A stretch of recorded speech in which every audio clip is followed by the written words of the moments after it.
आद्यशक्ति पराम्मा भगवती कालिका का यह पीठ अरावली पर्वत श्रृंखला के सूर्यकूट नामक पर्वत पर स्थित है। ऐसा माना जाता है कि जब इस क्षेत्र में रहने वाले महापराक्रमी असुरों के द्वारा देवताओं को सताया गया तो सभी देवताओं ने मिलकर जगन्यंता ब्रह्मा जी से उनसे मुक्ति का उपाय पूछा। ब्रह्मा जी की सलाह पर सभी देवताओं ने मिलकर इस सूर्यकूट नामक पर्वत पर भगवती की भावपूर्ण तरीके से पूजा अर्चना की, जिससे प्रसन्न होकर प्रथम कौशिकी देवी का अवतरण हुआ। कौशिकी देवी ने अनेकों महापराक्रमी असुरों को मार गिराया, लेकिन रक्त बीज का वध न कर सकी, क्योंकि रक्त बीज को ये वरदान प्राप्त था, यदि उसके रक्त की एक भी बूंद धरा पर गिरेगी तो उसके जैसे ही अनेकों महापराक्रमी असुर उत्पन्न हो जाएंगे, जिसके कारण वो अवध हो जाता है। उस समय माँ कौशिकी ने माँ पार्वती की ओर निहारा, जिससे क्रुद्ध होकर माँ पार्वती ने अपनी भ्रुकुटी से भद्रकाली को प्रकट किया। भगवती भद्रकाली ने अट्टहास करते हुए योगिनियों और भैरवों सहित उसका वध किया।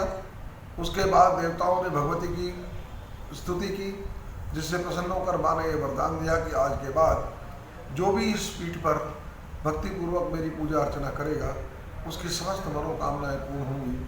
तभी से यह सिद्ध पीठ के नाम से सुविख्यात हुआ। कालक्रम में यह पीठ दृष्टि से ओझल हो गया। सघन वन होने के कारण और हिंसक पशुओं के कारण यहाँ कोई भी आता जाता नहीं था। ऐसा माना जाता है कि जिस समय इंद्रप्रस्थ की स्थापना हुई उस समय एक मायावी दानव ने इस खांडवप्रस्थ नाम के वन को जलाकर अपनी माया से खाक कर दिया था, लेकिन ये क्षेत्र उसकी माया से अछूता रहा।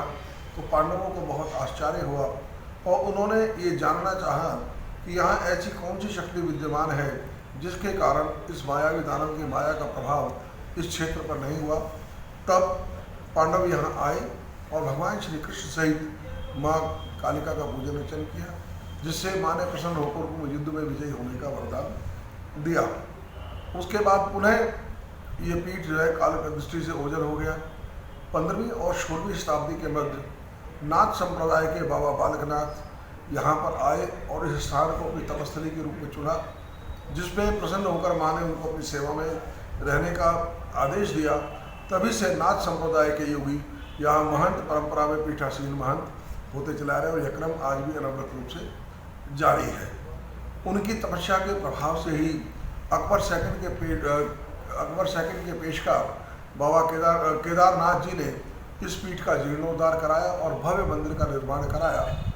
और आज भी यह पीठ मनोकामना सिद्ध पीठ के नाम से सुविख्यात है। इसको जयंती काली का पीठ भी क्यों कहा जाता है, क्योंकि ये शत्रुओं पर विजय दिलाने वाली और रोग शोक से मुक्ति दिलाने वाली है, इसलिए इस पीठ को जयंती काली का पीठ भी कहा जाता है।